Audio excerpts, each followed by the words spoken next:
नमो जनभाषायै संस्कृताय मित्राणि श्री गुरवे नमः। आज हम इस एपिसोड में महाकवि हर्ष के बारे में जानेंगे। एक श्री हर्ष जो है वह अलग हैं और यह जो हर्ष हैं यह अलग हैं। यह हर्षवर्धन हैं जिनके काल में बाणभट्ट थे, तो यह वही हर्ष हैं। जिनके काल में हेमसेंग आया था, यह वही हर्ष हैं। ठीक, यह जो श्री हर्ष हैं वह अलग हर्ष हैं। हर्षवर्धन जो है वह प्राचीन भारत में एक राजा थे, आप लोग जानते ही हैं। उत्तरी भारत में वह सम्राट हुआ करते थे और 7वीं शताब्दी का पूर्वार्ध उनका काल माना जाता है। वह अंतिम हिंदू सम्राट था जिसने पंजाब को छोड़कर शेष समस्त उत्तरी भारत पर राज्य किया था। शशांक की मृत्यु के उपरांत वह बंगाल को जीतने में भी समर्थ हुए। हर्षवर्धन के शासनकाल का इतिहास मगध से प्राप्त 2 ताम्रपत्रों राजतरंगिणी, चीनी यात्री ह्वेनसांग के विवरण, हर्ष एवं बाणभट्ट रचित संस्कृत काव्य ग्रंथों में प्राप्त है और इनका एक पूरा चरित्र भी लिखा है, हर्षचरितम, बाणभट्ट के द्वारा ही। इनके जो पिता थे वह प्रभाकर वर्धन थे और इनके जो बड़े भाई थे वह राज्यवर्धन था। राज्यवर्धन की मृत्यु के बाद यह राजा बने और इनकी बहन का नाम था राज्यश्री।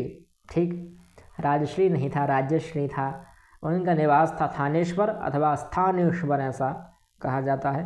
इन्होंने अवंती वर्मा के साथ मिलकर 562 ईस्वी में हूणों को परास्त किया था और यह प्रभाकर वर्धन के 3 पुत्रों में अद्वितीय थे, सबसे श्रेष्ठ थे। और ह्वेनसांग की जो कृति है सी यू की में हर्ष के विषय में विस्तृत वर्णन मिलता है, क्योंकि वह यहाँ का विदेश यात्री था और यहाँ घूमने फिरने आए थे। इन्होंने भी कुछ कृतियाँ लिखी हैं, कुछ नाटक लिखे हैं।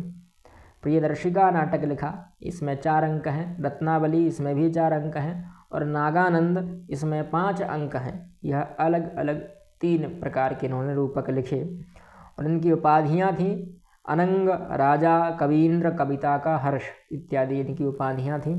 इसीलिए इनको जाना जाता था इन 3 नाटकों पर। यद्यपि इनके अधिक लोग इनको पढ़ते नहीं हैं और बहुत कम लोग ही इनसे परिचित हैं, पर रत्नावली बहुत अधिक प्रसिद्ध है। रत्नावली को बहुत सारे लोग पढ़ते हैं, समझते हैं। आज भी कई जगह पर सिलेबस में, जो परीक्षाओं की सिलेबस में रत्नावली को जोड़ दिया गया है, तो बहुत ही फेमस है और पढ़नी चाहिए। संस्कृत की कोई भी रचना हो, पढ़ने योग्य ही होती है। अगली वीडियो में हम पुनः मिलते हैं, तब तक के लिए जयतु संस्कृतम जयतु भारतम।